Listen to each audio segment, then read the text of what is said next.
All right. Uh, yeah, it says live on Twitter, so yeah, we should be good. Yep, I'm looking at. All right, we're good. All right, well, have a good show. Mad respect to you, Chase. I'm gonna step out. Catch you later.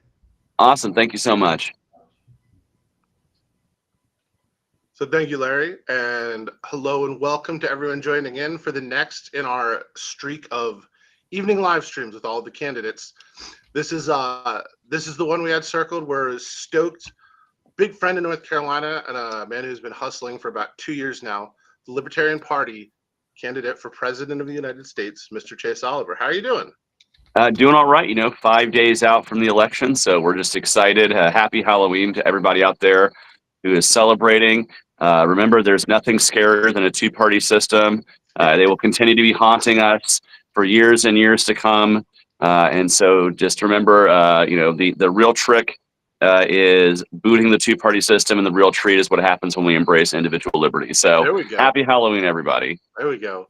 Well, along those lines, I told Chase he should get his own show, but I'm going to shamelessly self-promote, use his reach, and get our best candidate, Bob Jock, who is running for auditor as the only person in the race with a background in accounting, which seems like it's good for auditor. But how you doing tonight, Bob?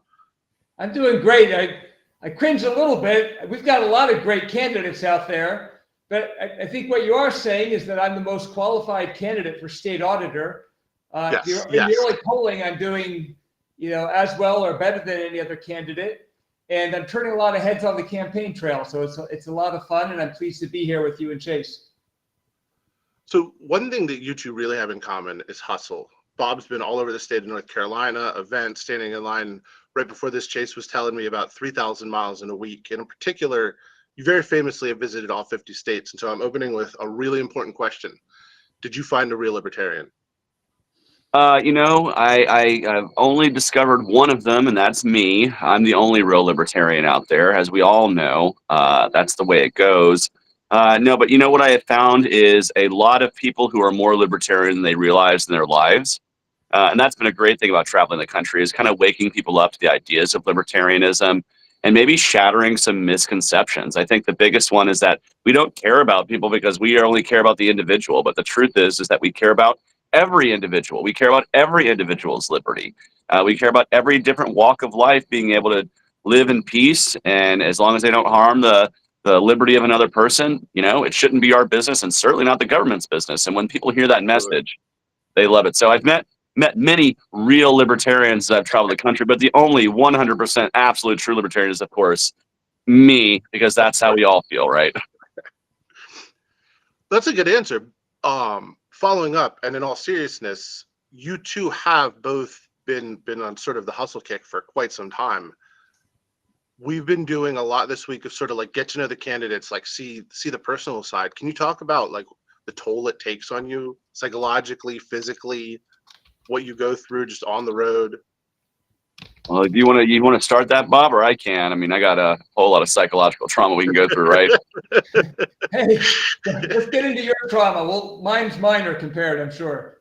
Well, what it is it's a grind. Campaigning and running hard is really a grind on you, and not just you, but your support structure. For me, it's my family, my roommates, who basically they help take care of my animals when I'm gone, which is something that you always worry about. Those kinds of little things, but it's just a grind. Getting on the airplane every day. I'm not flying on a private jet. I'm certainly not on Air Force Two or whatever. I'm getting in the back of a Delta plane, and but sometimes that also is a great thing. You actually meet voters on a plane. I actually sat next to a guy with a "Make Argentina Great Again" hat for 2.5 hours on a Southwest flight recently. But then it's also, you wake up in a hotel, and I've literally had moments where I wake up and I go, okay, what state am I in? Like, not like what mental state am I in, but like literally which state am I inhabiting at this very moment? And so those kinds of grinds do get to you, but it has still been amazing. It's such a fantastic journey. As hard as the work is, it's really worth it. And I imagine Bob feels the same way, traveling the state of North Carolina to speak to voters. And again, being the only accountant running for auditor seems like it should be the prerequisite for running for auditor. But you've cleared that extremely low bar there, Bob, and that's a bar that neither of your opponents can really clear. And so we're just happy to have you running on the campaign trail all across North Carolina. And I'm sure, you've been running into that grind as well. Yeah, no, it's been super fun. And as you pointed out, we're chuckling here. I'm an accountant and I'm running for state auditor. And I tell that to everyone, like I'm doing electioneering now and talking to people in line waiting to vote. These people are engaged, they're excited. They enjoy being able to meet a candidate actually and share their thoughts. And so we all just look at each other when I explain I'm the only accountant, and we chuckle, we laugh like, isn't that just, the two parties give us lousy candidates. They give us lousy choices.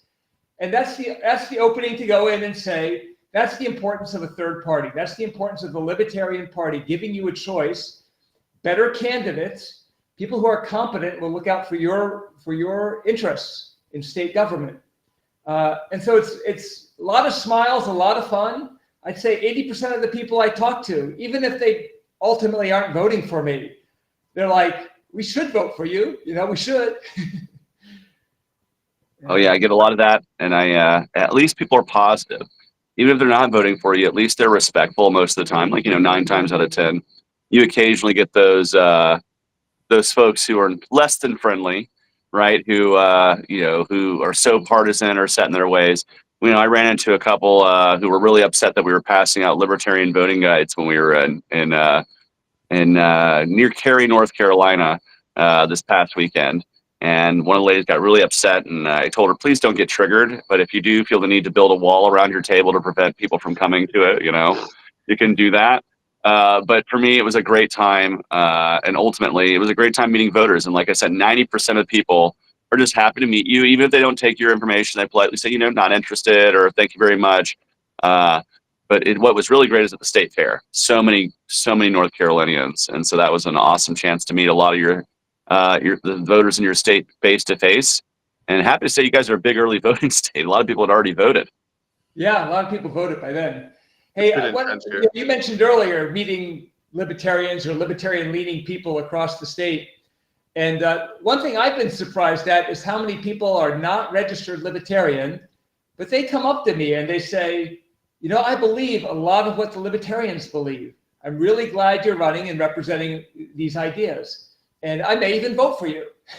So there are a lot of libertarian-leaning folks out there, a lot among the independent, the unaffiliated voters, and also R's and D's. They like our ideas. There's appeal there, and they're just trying to figure out. At one point, I did a little thing on YouTube, and I said, "I give you permission to vote third party," because people are just looking for permission to do this, and it's nice to talk to them and to brainstorm with them on how to get it done. Absolutely. I saw it, and Chase, I don't know if you saw, I got the video of you talking to the two girls at the fair about immigration and the Ellis Island approach, which I've adopted as what I think is the way to go. There were definitely people who were like, wait, that's your presidential candidate just talking to people? And it's like, yeah, we're accessible. We don't think we're better than you. There's not an elitism to it. And I think that that's something that, although we can do it in very obnoxious ways to each other, all libertarians sort of hold that perspective. What I'm really curious about is there's no way you go through something like you just did and it doesn't change you. So as you reflect on a grind, a journey, like where have you changed? And has there been anything that there's like a big catalyst that drove a significant change? Well, there's a couple things that have definitely, changed about you. You go through this and you meet a whole lot of different people. One of the things I've had to do is to learn to listen to people on the ground and to kind of ignore the negativity in a political space. If you listen to the people who are negative to you, especially running as an alternative party candidate, you have to block that stuff out. The reason why so many people are negative, especially online, is because they're trying to drag you and your campaign into the mud. They're trying to say, it's a wasted vote. And a lot of this is coming from the two-party system that's kind of pre-programmed and preconditioned. And you can't hate people. You can't fill yourself with negativity there. As much as negativity comes at you and I'm sure any past libertarian presidential candidate can attest to the fact that the two-party system likes to say, Yeah, you're throwing away your vote. Why can't you vote for us? This wasted vote argument. And what I've had to learn is just kind of tune all that stuff out and really focus on meeting voters directly where they are, listening to what the voters' concerns are, and really just tuning out the haters. Like that's something that you have to do as a candidate. You cannot focus on the negative. If you do, it'll eat you alive. And that's something that, as a Senate candidate, I really started learning, especially when I caused the runoff and got a Yeah, lot of people can upset, imagine. right?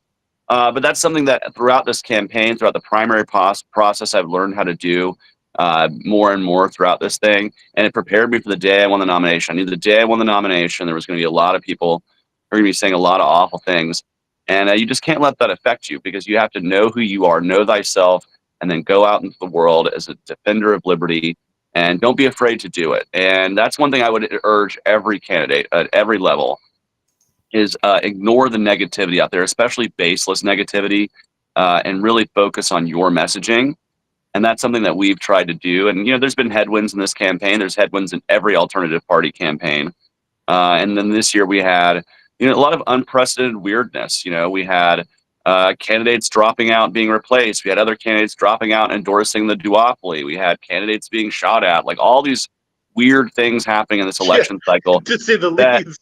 Yeah, I'll never say it's, you know, I'll never go with the trope of it's the most important election of our lifetime because, you know, every election has some measure of importance. But it is certainly a unique election cycle. Weird And one. yeah, definitely a weird one.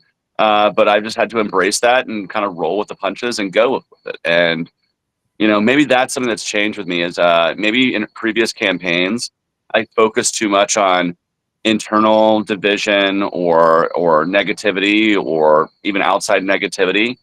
And now I've just had to focus on finding the positivity and finding the work ethic and working with anybody who wants to work hard. Let me just tell you right now, there are candidates I have gone and endorsed and worked with and campaigned alongside all across the LP spectrum. And I've been proud to do it. And I hope that folks see the work ethic put in, and I hope it inspires other libertarians to be candidates themselves one day. I can't wait to be a mentor to other candidates across the country. We've certainly been a friend in North Carolina, and we appreciate that. You want to talk about a weird election? What we got going on here at the governor level, I mean, I'm not even going to even get into it because I joke about it too much and it's gross, but Mark Robinson apparently abandoned a career as a pornography writer and decided to run for governor instead, and it looks like he made the wrong choice. But but then with Bob's race, Bob is running against an incumbent who was appointed because her predecessor got in a drunk driving hit and run accident and had to step down. There's nothing unique, like not unique in politics, but this one has just been everything. Just, and did you see Trump suing CNN for $10 billion today? Well, to me, yeah, that's ridiculous. The great defender of free speech.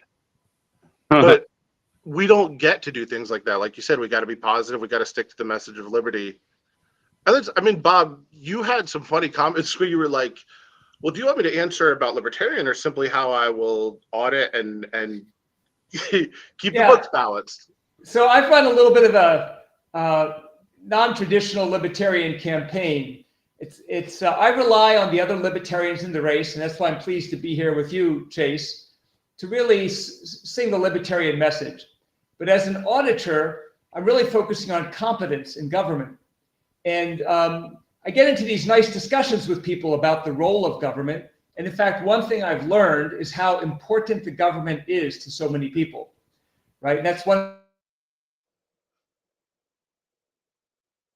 Did Bob freeze or did I freeze? Bob froze.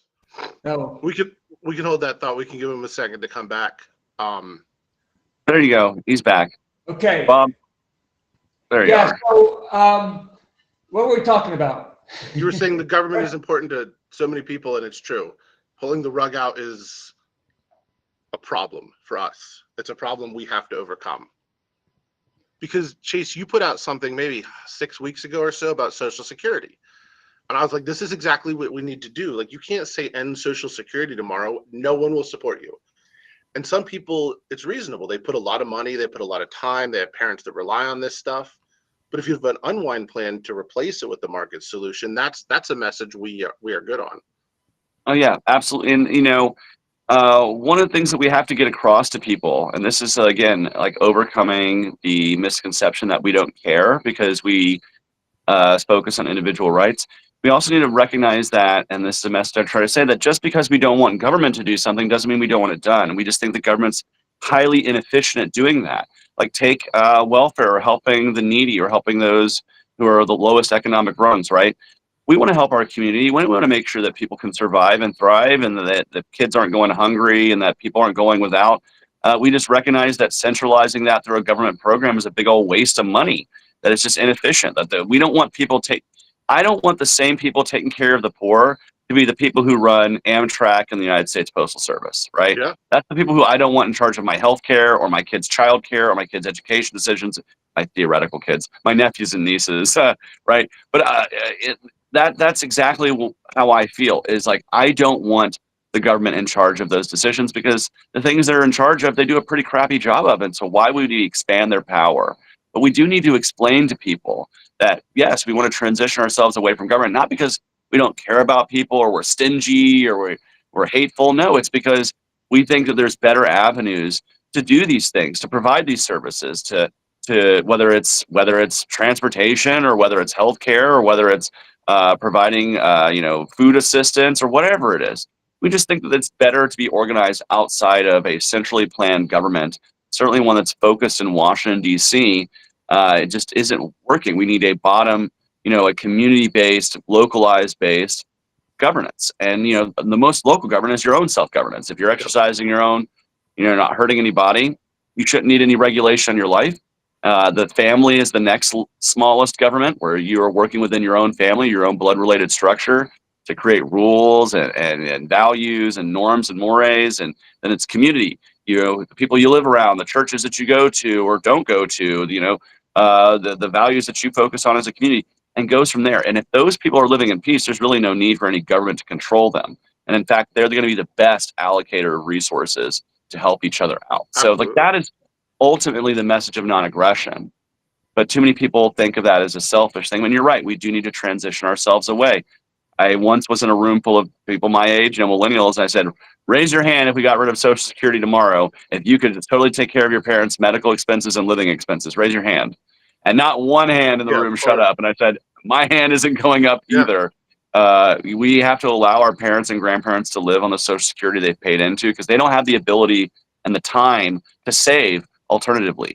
Me, I'm 39. I have time to save alternatively. I have time, especially if the government gives me my employee contribution back where I can throw into a mutual fund. I have time to save and have a much better retirement than my parents, unfortunately. I wish they could have a better one, but they're living off that Social Security life, So we're working toward it. Yeah. So Bob, you want to follow up on that non-traditional campaign thing you were saying? Yeah. And so what I was saying is I lean on folks like Chase, who are really articulate about the libertarian message and the importance of, natural law, civil liberties, bodily autonomy, non-aggression principle, and how they apply to policy. What I'm doing is kind of working on the technocratic part of the government equation. So, as Chase was saying, there are things that we do need the government to do, and when those things happen, we want the government to work well. We want all the money that's collected from taxpayers to get returned to the beneficiaries, to the taxpayers, and not to be lost through waste, fraud, or abuse. And I think if we get very good at financial transparency, financial management at the state level, that's something then we can extend to the federal level. And you look at the federal problems with the size of the budget and the size of the deficit, and it's just impossible to figure out how to tame the beast, how to bring the Leviathan back. But I think it's just the basic blocking and tackling of things like the state auditor does, is to make sure the financial information that's presented is accurate, and to make sure that the scope of the government programs doesn't go beyond what was authorized by the legislature. Yeah, and I think, if I can just say, a great job of an auditor as well, Bob, is to make sure that the electorate, the people, know what the government is spending its money on, so they know what the priorities of elected officials are. And so what you're being is not just somebody who's being transparent in the way the money is spent and where it's going. You're also kind of exposing the actual priorities of those who are in elected office, And if their priorities are to help out the people who are well connected to them and the people who are benefiting them via campaign donations and not really acting in an unbiased manner, you can expose those kinds of things just through clear and transparent accounting and reporting of where the money's going and what the money's been doing. Fantastic stuff. And, that's part of, I know Mike Ross's campaign for governor is transparency. It would be people like you and in the auditor's office that would be able to make those kinds of things happen. And it's one of the reasons why I think the two-party system is so afraid of us, is because it's not just that we want to reduce government, but any government that remains would be so ethical and clear of obstruction and graft that that just scares the two-party system, has them shaking their boots. And let's keep them afraid. Let's keep them. Let's try to keep them as honest as we can through challenging them in the ballot box. Absolutely. And you're right. They do not want us to put a lid on that honeypot. Okay, so I really do, I want to dive into campaigning. And I think that people don't know what running a campaign is like. And I will tell you, I'm working on campaigns. I'm technically running one myself, but this is at the lower end, and just the lack of sleep and for those of you watching, I was running late to this because I had to sneak in trick-or-treating with my son real fast so that I didn't miss him. But there's upsides too. There's people you meet, there's things that stick with you. So do you have one person you met that this one stuck with me for some reason? I really remember talking to this person, or that message left me feeling pretty good as I walked away. Yeah, I mean, I have a lot. I could probably pick from many, but I can keep some North Carolina conversations. Keep it North Carolina centric. Just at the state fair this past weekend, I got to speak to 3 young ladies, high schoolers. One of them could vote, the other 2 couldn't vote yet, but they were really interested and they asked real, honest questions. And we had a nice, maybe 20-minute conversation.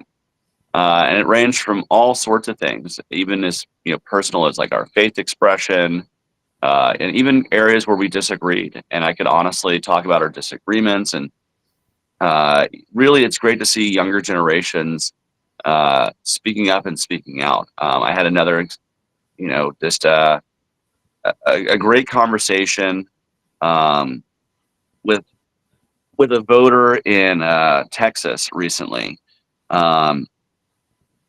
And they had said, for too long, they felt like they didn't have anybody that spoke for them. Like they said, Republicans never really speak for me. Democrats don't really speak for me.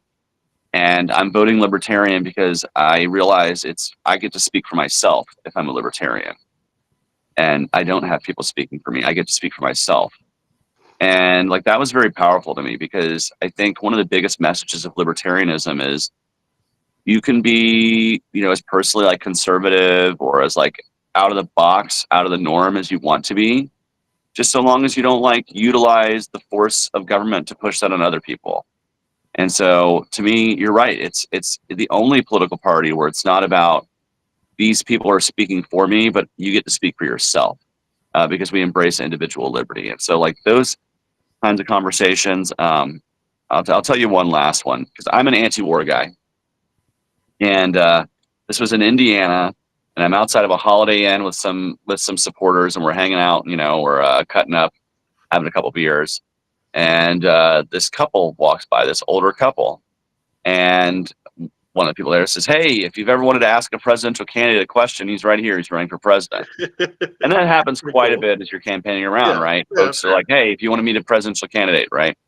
And this guy's got to be in his 80s. He goes, "When I was a young man, my government sent good men to go fight and die fighting communism in Vietnam. Well, if you were elected president, would you send good men and women to go die fighting communism in Taiwan?" And I said, no, for 2 reasons. 1, I don't believe in interventionism. And 2, I think conscription by the draft is slavery, and I don't support it. And this old man said, you gave the exact right answer. Wow. And nice. And if you're ever on my ballot, I'll vote for you.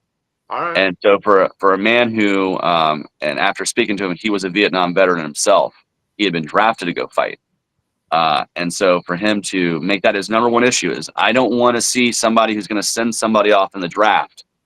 And that being his #1 issue, I assured him that for the rest of his life, he needs to vote Libertarian, because Libertarians oppose the draft outright.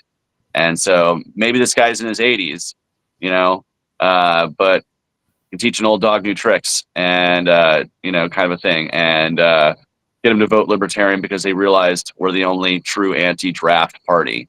And so that was inspiring. Too. Yeah, if he's some of those old battle axe types carry weight with their family, he comes in and says that, someone else starts listening. Yeah, maybe he gets the grandchildren at Thanksgiving, you know, and Yeah. or the trick or treaters, you know. Self good tonight, handing out literature. I really had to avoid that impulse to tie candy to campaign literature, right? Because I know that's I didn't want to propagandize the children. I just wanted to let them know you can have candy for free. Of course, I taxed all of their candy as they came to my door. I took 30% of it at the gate because I said I'm dressed as the government. But And you're so I'm protecting here. them afterwards, right? Exactly. What I'm going to do is I'm going to reallocate their candy to people who need it more. Namely, if it's Reese's peanut butter cups, it's going to me. No, I'm just kidding. But not kidding about Reese's peanut butter cups. That is the #1 Halloween candy. But if I had a vote anyway. There you go. I like that. What about you, Bob? On the campaign trail, anything that really jumped out? Someone you met? I've got two quick people I met, and if I go off the rails, bring me back in. But the first, I'm going to remember these people for the rest of my life. I was doing tabling at the Carolina Classic Fair. It was a little bit slow. I was, saying hello to everyone that walked past. And this one couple was very hesitant, and they finally came over to talk to me. And they said, look, we're liberal Democrats. We're supporting Team Blue. And but we just wanted to ask a few questions about libertarianism. And as the conversation evolved, I think I was explaining myself well and respectfully. And then they started talking about single-payer healthcare, and they were very supportive of the single-payer system. And I made the mistake of trying to tell them they were wrong. And it shut the conversation down right away. And I'm always going to remember these people because they taught me an important lesson that I have to listen and make sure I understand their reasons more carefully than I did in that situation. So that was kind of a humbling experience. Another experience I've had, and I'm sure Chase, you've had this before. I've been at candidate forums where women stand up and they speak passionately on the topic of abortion and their right to choose. My body, my choice. And I think in general that's a libertarian principle. I know there's some discussion about at what point during pregnancy that the fetus or the infant may have rights, but it's a fundamental a belief that my body, my choice. And the passion that these women spoke with was just almost overwhelming. The room would get quiet. We'd be riveted on their stories, their personal testimonies. And then I started thinking, if they would take that powerful testimonial and the emotion they have about bodily autonomy, and they would extend it to other important issues, like go down your list, right? During COVID, do I inject my body with this experimental vaccine? Is it my body, my choice or not? Or one of my favorites, and maybe this is a little bit of a stretch for people, but we work until April the 12th or whatever, just to earn enough money to pay taxes to the government. That's my body that the government is taking for 3 to 4 months out of the year, so I can fuel the government machine. And then the rest of the year I work for myself, right? So all these people that are on board, my body, my choice, God bless you, you're libertarians, carry those principles to every other thing the government forces you to do. And tell me how you come out on those issues also. It's funny. I've gotten to a few, back and forths. I tend to be pretty laid back about it in general, either as I was doing mild campaigning or just out helping the party or other people campaigning. And I get a lot of, this doesn't really seem to get to you. And I'm like, yeah, I spend most of my day arguing with other libertarians. Like, you all have no idea how easy this part of it is. It's just such a different world. Yeah, But I then we worked in can restaurants for years, so I've been disrespected more over ranch dressing than I have over politics. So, like, I'll be cutting real. someone off. Oof. Like, I've had to deal with more Karens running in restaurants than I'll ever have to deal with in politics. So I'm able to handle people who are standoffish or mean, and certainly you have some of that happening. But you're right, Bob. I see women across the country doing the exact same thing. In fact, I had a similar instance where I was in a high school taking questions from high school students, and um, the hush hit the room when that question got asked. And there's an administrator in the room, and I kind of look over at the administrator and like, can I answer this question? And she looks, answer it. It was asked, you know. I was like, okay. And we had a discussion about that. But you're right. I wish people would attach bodily autonomy issues to everything, which is what I've always tried to do. I've always tried to say it's our decision, not the government's decision, one way or the other, with pretty much every aspect of healthcare. And that's how I've always felt, and I'm glad we can apply that certainly to vaccines, medical treatment, medical consent, all sorts of things. So it is something that I wish was more universally applied to those who make bodily autonomy a particular issue of theirs in the election. It's kind of a perfect example for how our philosophy works. So you sort of famously got, I think, very falsely accused for your position on a vaccine, which publicly was no one should be forced to take a vaccine, and that's really all I need to know. But you and I probably disagree on some of the efficacy stuff on the vaccine, but like that's fine. I don't see any part of that that's going to affect our ability to respect person and property.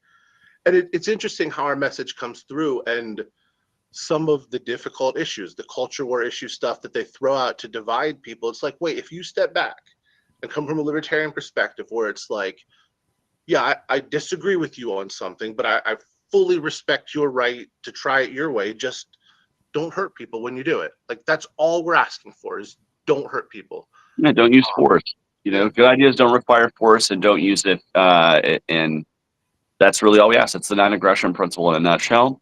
And for me, I think it answers a lot of. So what I've always said is the libertarian solution is actually, when you mentioned culture wars, cultural ceasefire, to allow the differences of opinion to exist, and to not make them into political footballs, to really focus on the issues that matter the most, namely debts and deficits, war, violations of civil liberties and privacy, and the overtaxation of the entire public to fund that war machine, that privacy and violation, and the size and scope of government. So that's really what's most important here, and we should focus on what's most important. What's not most important is the differences in maybe the way people raise their kids. You know what? We're going to raise your kids a whole different ways, or how you educate your kids. This is why I support a free market of education, so you can figure out what works best for you and for your family and for your situation. Really, across the spectrum, we are the pro make your own choice kind of philosophy. And so long as you're not harming another person, and as Bob mentioned, there can be philosophical discussions about personhood and other things. But for me, by and large, most of these issues that are used as divisive political wedge footballs are being done to keep perpetuating the two-party system, Yep. to keep up the political pro wrestling. And we need to reject it as libertarians. And for those who may are hoodwinked in this election or past elections, we welcome you to join the Libertarian Party and recognize we are the true freedom party that exists out there. And sadly, that's not going to come from Democrats or Republicans, because those are the ones that keep getting elected, unfortunately. And I wish they were libertarian, but they're not. So we got to fight for this party. And then all these issues that are thrown out to divide us, they have an opportunity to do, like, so I'm pro-life, right? It's a long discussion.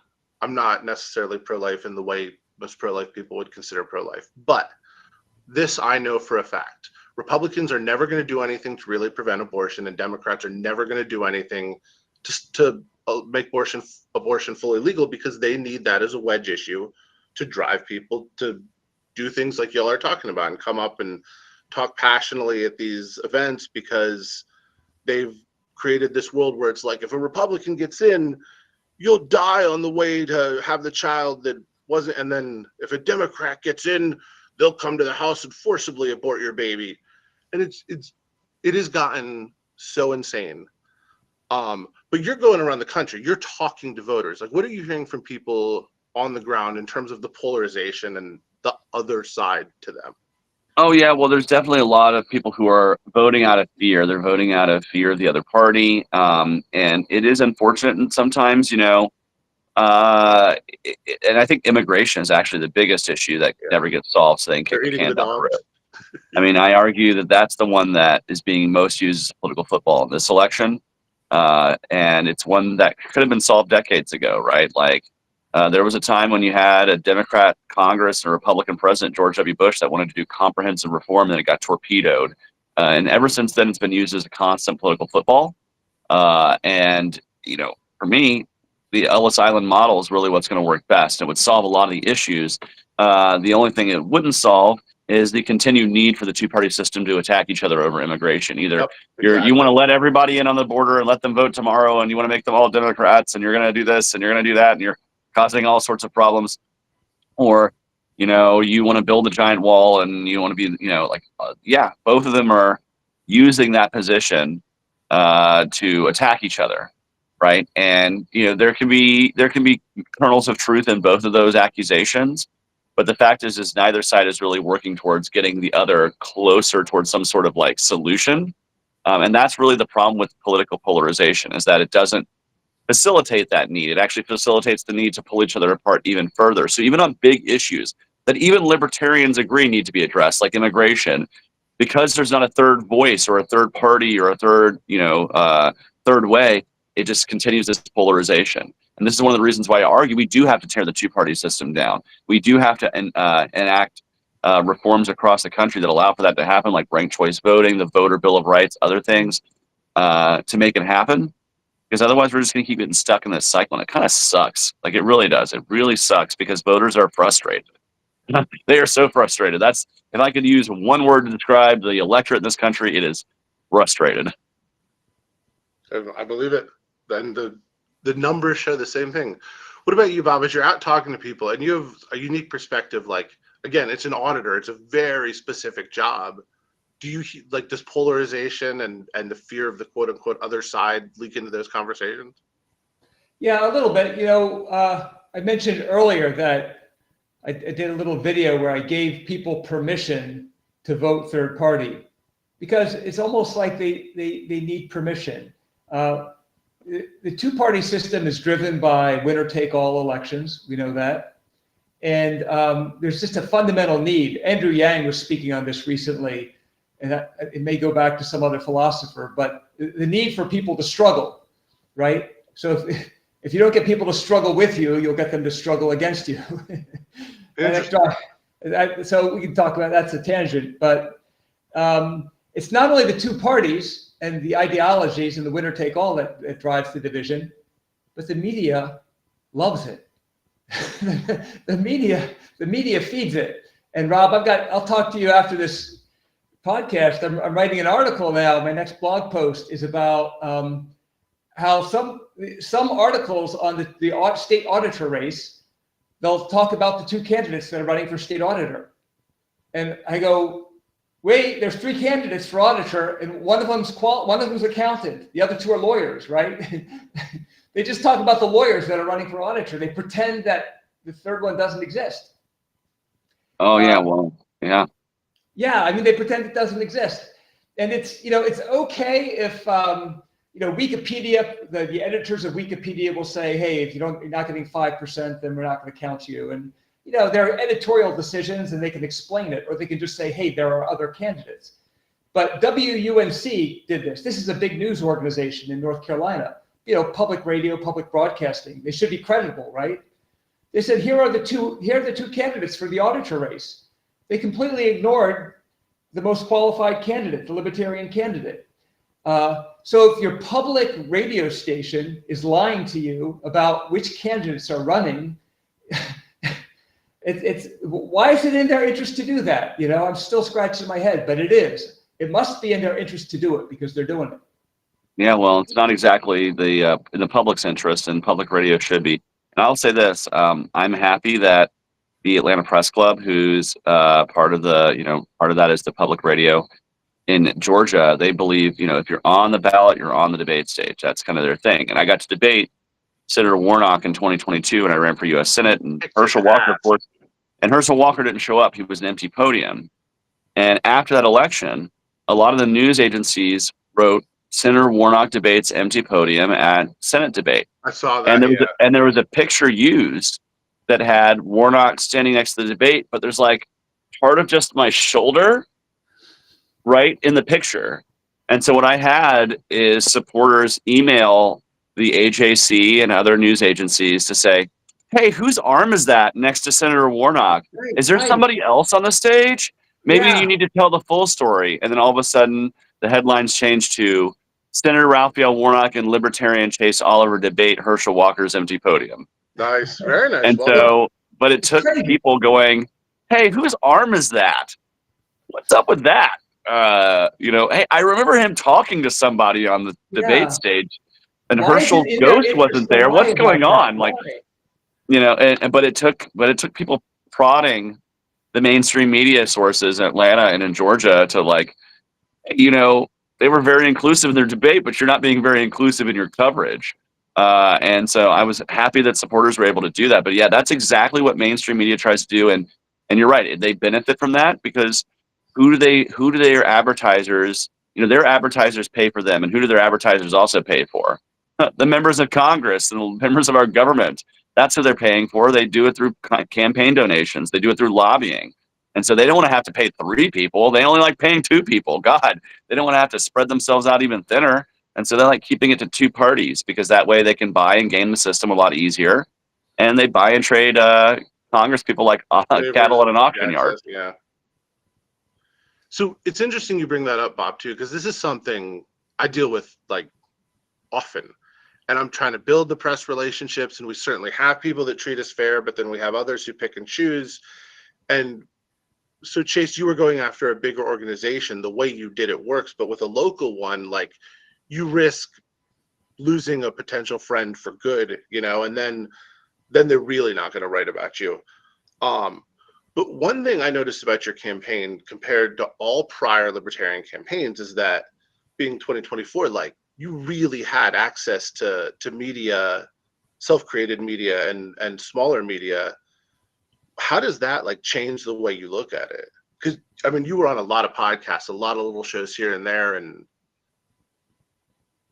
yeah, well, you have to be able to reach out to as many audiences as possible. It's one of the things we've tried to focus on. A big thing is local news. Local news, local radio, because if you really think about it, they're far more trusted than the mainstream, like big media, like the CNNs and MSNBCs of the world. And of course, they ignore us as much as possible unless we benefit their particular candidate, they think, right, in their eyes. And so for me, going to local media and hearing, and being interviewed in these local markets, to me, it's provided a much better return on investment because people trust those sources because they know the local people in their local news. Like they see them at fundraisers, they see them at community events, local concerts, these kinds of things. And so I trust my weatherman and my local news anchor a heck of a lot more than I do Anderson Cooper or Sean Hannity or any of them. And so for me, that's been kind of a really a great thing to do as we travel the country is to get into those local markets. We just did radio in Virginia.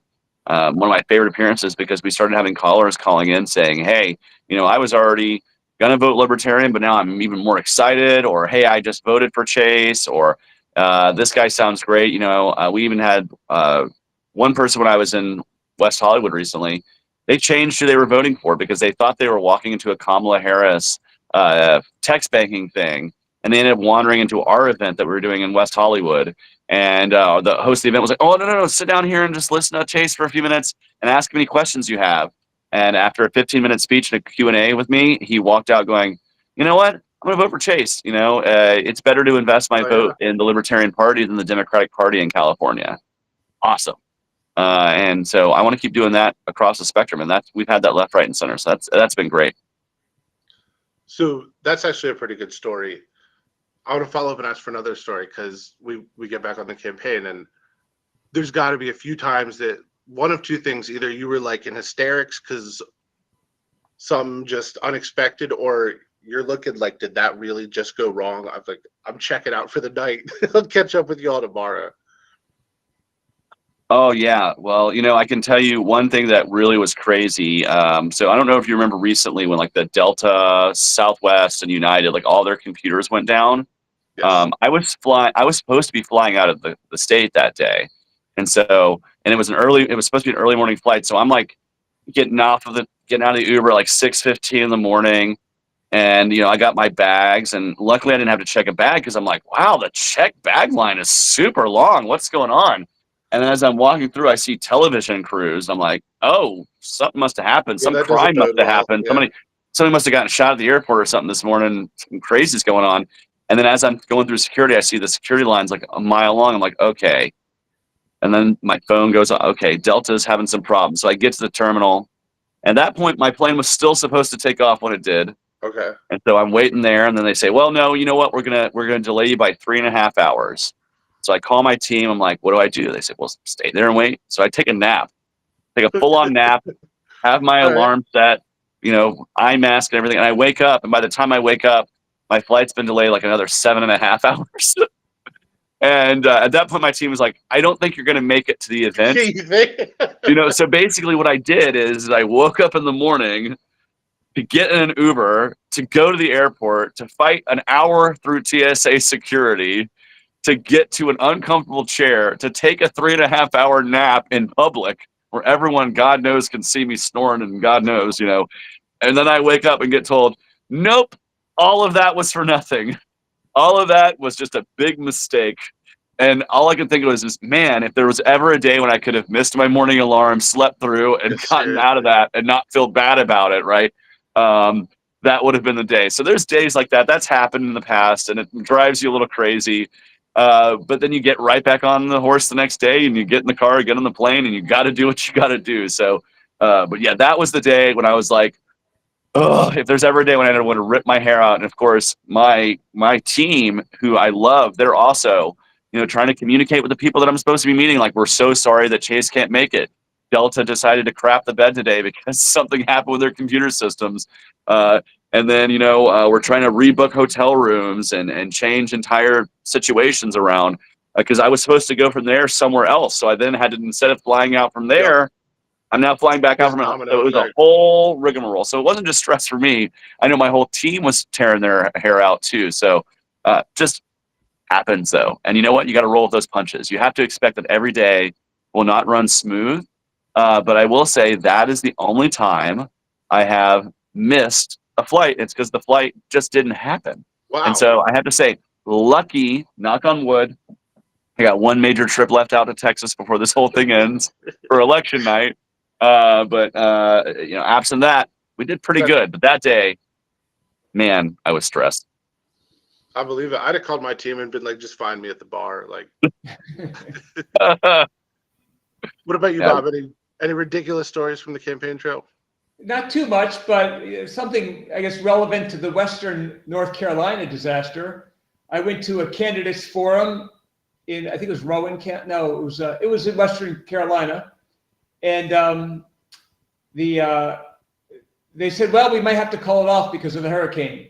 But, my travel was already planned, so I was up there. I just stayed overnight in a hotel.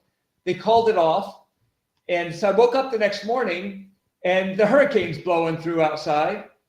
And on the news, they're saying, hey, this is looking pretty bad. So I said, okay, I'm gonna drive east. And so I get on I-40, hurricane winds and rain, barreling down the highway, and the brake lights are being pumped in front of me. So I swerve around the traffic, and there's a freaking tree across I-40, Wow. And so I saw the devastation of the hurricane with some other drivers. We kind of did a U-turn, went back up the interstate to an exit ramp, and eventually got surface streets. It was only 10 or 15 miles before we got out of the path of the hurricane and could survive. But the devastation that I got to be careful with that story because people saw devastation and there's tragic loss of life and property, and all I had to do was be inconvenienced for a few hours. But I did see the devastating effects. It was pretty traumatic. Or Yeah, you could do it as you narrowly missed death. I mean, yeah, I was in the area, not right? Yeah. Yeah, I was in the area recently as well. You know, I went through and saw a little bit of the storm damage. I stayed out of the worst area because at that point, first responders were still trying to do their thing, and I didn't think it was, proper for me to be kind of up in people's way and trying to, to do that. So, but I did get to see surrounding Asheville and some of the surrounding areas, and got to witness a little bit of the Cajun Navy doing their thing as they were planning to get out in the field. Mad respect to them, to Gulf Search and Rescue and other organizations that have been on the ground doing that stuff. And, I know North Carolina is still recovering. And, even people are worrying about even being able to vote because the infrastructure is kind of screwed up in the area. And there's been tragic loss of life, tragic loss of infrastructure. So shout out to those folks who have made the difference. And of course, if you're in North Carolina, thoughts and, our well wishes are with you as you recover. And we recognize that certainly it's not going to be the federal government that's going to do most of the heavy lifting there. It's going to be individuals and community lifting each other up. Even if there's resources coming from outside of the state, it's going to be individuals on the ground utilizing those resources to make the change that's needed. So if anybody who's watching this, who's outside of the state of North Carolina, is watching this on X or YouTube or Facebook, please find a worthy organization to give to, particularly as the holidays are coming up. There's going to be a lot of kids whose Christmases are going to be really adversely affected the holiday season, where there's going to be a lot of people who are needing, who have many thanks to give for being alive out of this tragedy, but are going to need that help and certainly the assistance. And so I encourage folks out there to find a worthy organization, do your research, find people worth to giving to, and who are going to make a difference in the ground, certainly as the holidays are approaching. We want to make sure that we libertarians are championing the power of mutual aid, direct aid, and volunteerism. So be the light you want to see, libertarians. Do the work you want to see done. So I've been up, a few others in the LPNC have been up, and if you're looking for a place to give on lpnc.org, on the 2024 election HQ page, there's a hurricane relief link there, and we organize that, and we're working with people who are stationed there for this is what they need. Fantastic. So I got two more questions for you both. So, I thought of this one, you were talking about getting more on, how do we deal with the press? How do we get on more press? So you've both been through fairly rigorous campaigns. Chase, you've been going for a couple of years. I mean, I interviewed you over a year ago when it was the primary starting. With all that under your belt, what lesson have you learned? And in particular, for someone who wants to run. So there's a young libertarian watching this, who's thinking about running for office. I can tell you one lesson, particularly as you get towards the larger and larger campaigns, is that it's not just you, it's a group effort, that there's an entire group of individuals that help support this campaign. And sometimes you have to trust those who you've entrusted to help you, right? There have been times, I have a fantastic staff, and there have been times when I don't know, maybe is this the right thing to do, or what do we need to do here? And sometimes I have to say, you know what, I can't focus on every little detail. I have to trust that the team that I put in place is going to help do the things. I can't attend every campaign meeting. I can't be involved micromanaging. And that's something that I've had to learn as I've graduated to larger and larger campaigns. My first campaign was a special election for Congress that lasted 9.5 weeks. It was me, a campaign manager, and 3 volunteers really making it happen, right? Graduate that to a Senate campaign where I had, myself, a campaign manager, and a volunteer staff, essentially, who were filling out some roles. But it was about 5 or 6 core people doing most of the heavy lifting with a few other volunteers. Cut to now, I have, dozens in staff and over 1,000 active volunteers who are doing work regularly each and every day on the ground in their states. So I've had to recognize that I can't know exactly what every single person's doing at every single time. And that's a level of trust you have to give in your staff. And that's something that I would urge those who are thinking about running maybe a Senate campaign, a candidate for governor, candidate for Congress, any statewide campaign for auditor or for, lieutenant governor, really when you start putting your team together, it's always good to, question and join in and be a contributor. You want to have a voice, right? You're the candidate. But sometimes you have to recognize I can't control everything that's going on at all times. And instead of Jesus take the wheel, it's, hey team, you got to take the wheel sometimes. And I trust you. That's something that I have learned along this that I think I would, mentor any candidate is, and give your team the grace they need. Like, they're just as stressed as you are. Like, you may have your name on the Sometimes sign. more. Yeah, exactly. Because their job is to make you not stressed, right? Sometimes their job is to make sure everything runs as smoothly as possible, so you're not stressed. That when you go onto a stage to communicate with voters, you're doing so like with a clear head and a focused mind, ready to talk about libertarianism. And so, like, yeah, sometimes they're even way more stressed than I am, and I've had to recognize that. And I urge anybody who's a candidate to recognize that and be humble and be graceful and be thankful to that team. And I am every single day. That's why I was honestly making thank you calls to supporters earlier today, because it needs to be done. And it cleanses the soul a little bit when you get to say thank you, because I wish I could say thank you to everybody who gets to vote for me in this election. I love it. What about you, Bob? Any wisdom to impart? Well, just building briefly on what Chase was saying, I've really learned to appreciate the great synergy that exists between the Libertarian Party, in my case, it's the LP of North Carolina, and the individual campaigns. I've leaned heavily on the team throughout the state, the affiliates, the people I've met at the state convention, and kind of formed this network that Chase was talking about. And it's been synergistic because I think by running a serious statewide campaign, we got signs in 96 of the 100 counties of the state. I've traveled to 98 of the 100 counties myself.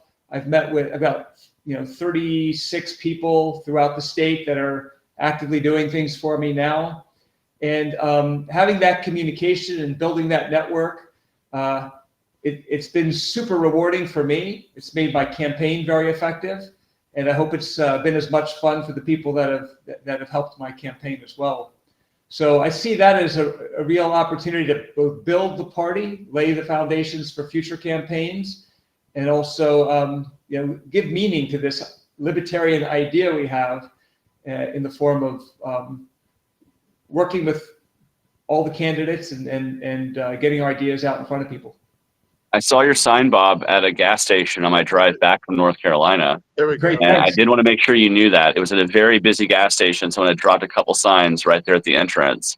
Right. And I was like, hey, man, that's awesome to see just in the wild libertarian candidate for auditor signs just out there at the random quick trip or whatever. Like, that was, I wanted to make sure I told you that. I'm glad you gave me the opening to do that. Yeah, no, thanks for seeing that. And yeah, I've got comments from all over the state. People are seeing the signs, and that's thanks to the 32 people around the state who put them out. Thank you to them. So, and Bob, I appreciate you talking about working with the state party. I've certainly tried to at least fulfill that role to some degree. But Chase, I got to brag a little bit. I've been bragging about this for a couple of days. So North Carolina has more state level third-party candidates than any other state in the country. We actually have 20% of all state-level candidates for third parties in North Carolina. So I've been riding that high a little bit. Awesome, man. Awesome to hear. That's fantastic.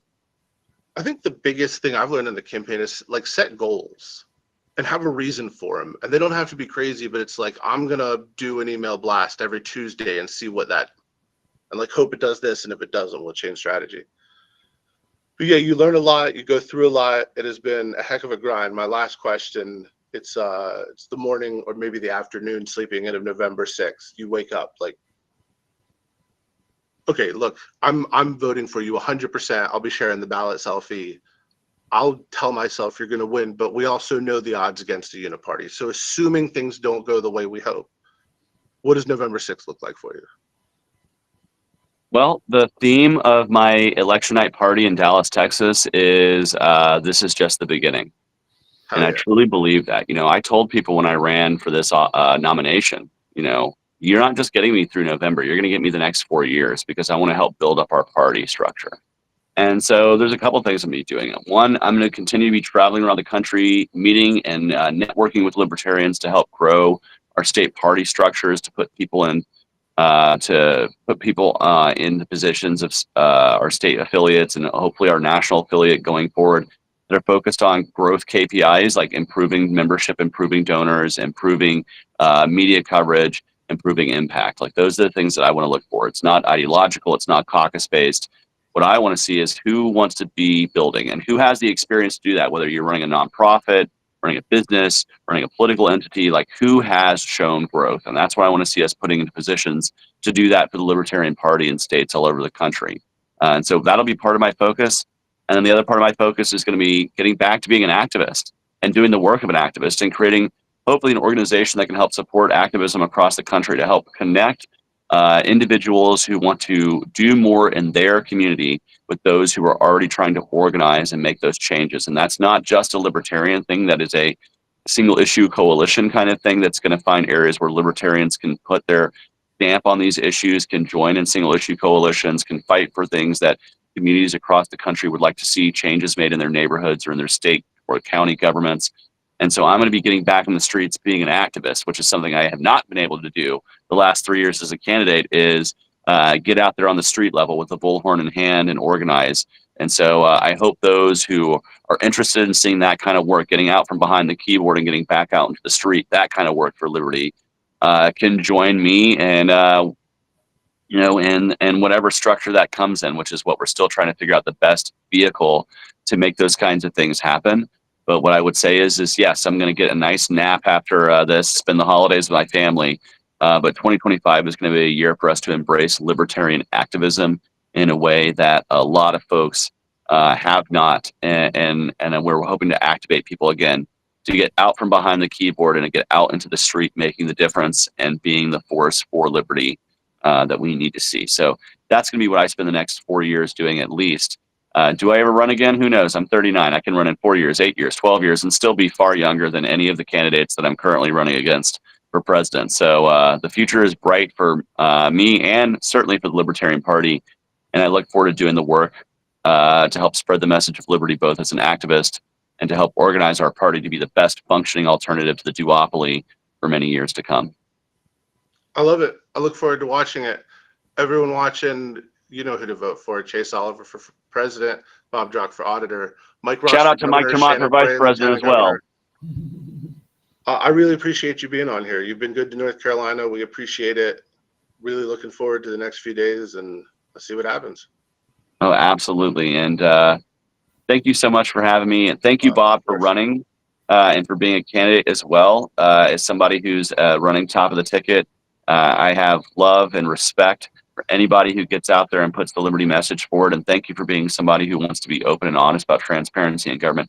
Thank you, Rob, for running as well. Thank you for all the candidates. Shout out to Mike Ross and Shannon Bray, who are running for governor and lieutenant governor. Let's just say Shannon Bray's got a lot more ethics in him than the current lieutenant governor, and that's the guy who's running right against Mike Ross right now. And if voters out there want a family man, somebody who's committed to family values, who's transparent, who's open, who's honest, that's Mike Ross. So I can't shout out the candidates out in North Carolina enough.